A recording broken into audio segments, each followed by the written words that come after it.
Spartans! What is your profession?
Super-Homem, Batman, Mickey, Turma da Mônica, quem não conhece esses personagens? Famosos na TV, todos eles têm uma origem em comum, as histórias em quadrinhos. Mas você sabe quando os quadrinhos foram inventados? Dos homens das cavernas até hoje, a humanidade sempre se comunicou através de desenhos. Por isso, definir quando realmente surgiram as histórias em quadrinhos é um desafio digno de super-heróis. O quadrinho começa assim, Na verdade, o quadrinho puxa um pouquinho desde o tempo das cavernas. Porque foi a primeira imagem que o homem começou a mostrar o que acontecia com ele queria mostrar para os povos, mais tempo. Nas pinturas rupestres, os xamãs acreditavam que poderiam aprisionar os espíritos dos animais nas imagens pintadas e se apropriar da força deles. Na Idade Média, as pinturas tinham função principalmente didática e religiosa.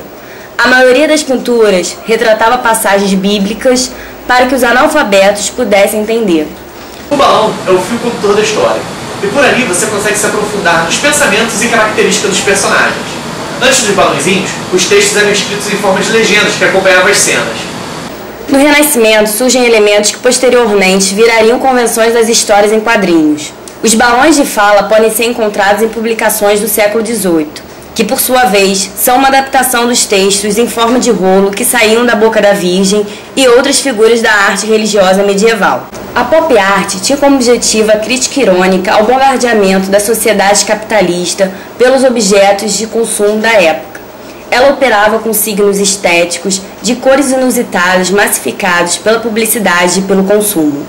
Depois foi surgindo assim a pop art,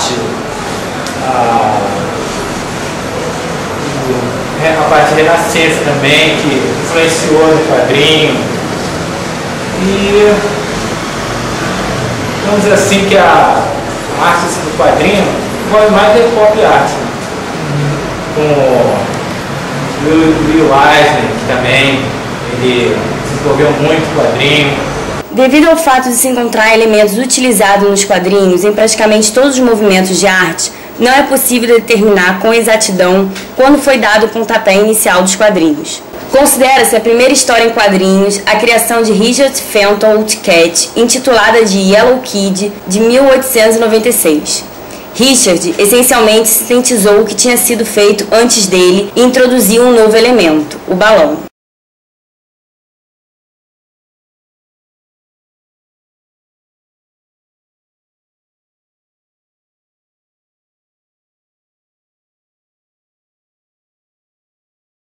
Assim como na Idade Média, quando os pintores retratavam passagens religiosas, nas histórias em quadrinhos também existem personagens que fazem referência à religião.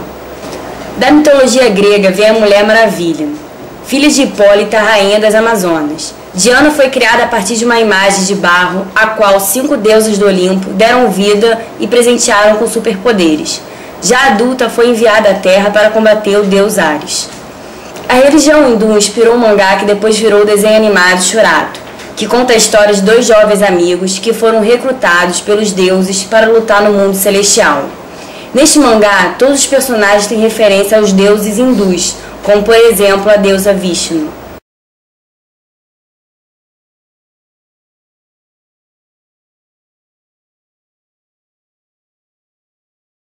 A gente que mora no Brasil, que vive no Brasil, a gente acaba bebendo de todas as fontes até se encontrar, né? Até encontrar o que a gente quer fazer. Então, eu comecei um quadrinho tradicional, HQ de super-herói. A gente fazia John Byrne, curtia John Byrne, Frank Miller, essa galera.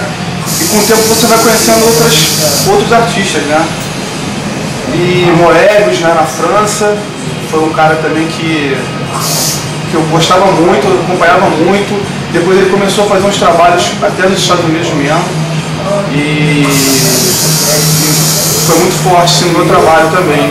Essas pessoas, era o Flávio Colin, tinha o Shimamoto, que trabalhava muito com contraste, né, o preto e o branco. Ele trabalhava às vezes com papel preto e vinha com um branco, assim, só com branco. Ele conseguia a luz no branco, ele saía do preto para o branco, assim, com a tinta branca só. E o Flávio Colin, ele tem um estilo muito dele, assim, muito pessoal. Era com temas nacionais, falava sobre temas nacionais, criticava muito essa coisa da interferência estrangeira, né?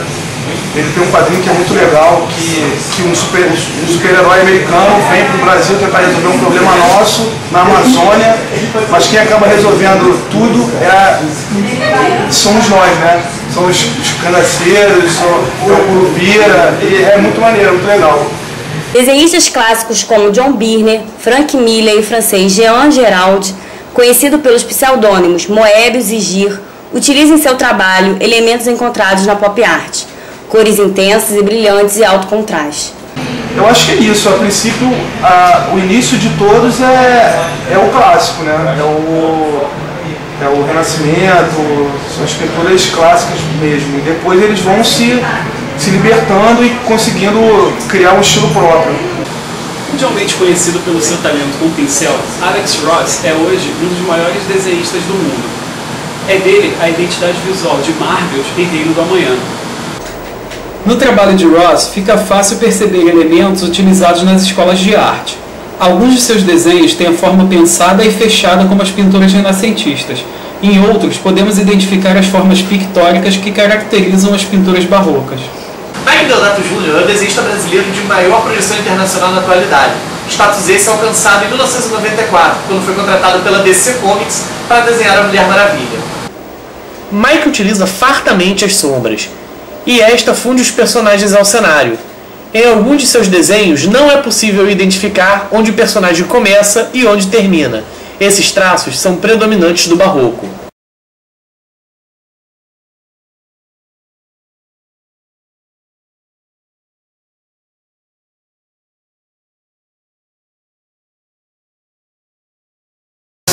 Que eu vejo acontecer o que está acontecendo, que é interessante, né? Eu não sei se é o meu modo de ver hoje. Essa coisa do fantástico diminuiu um pouco. Eu acho que o quadrinho, agora tem uma função diferente. Não sei se é uma função, mas as pessoas procuram quadrinhos adultos, né? Assim, tem surgido muita coisa adulta. Tem um quadrinho que fala sobre a Palestina, sobre a história da Palestina. Tem vários quadrinhos com temas adultos, né? As pessoas já não estão acreditando muito nessa coisa do fantástico, né? Do super-herói.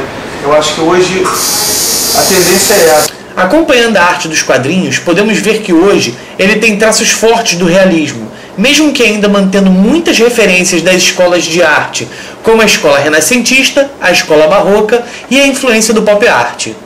Mas essa história não acaba aqui. Os quadrinhos estão em evolução constante e, mais rápido do que imaginamos, tudo pode mudar.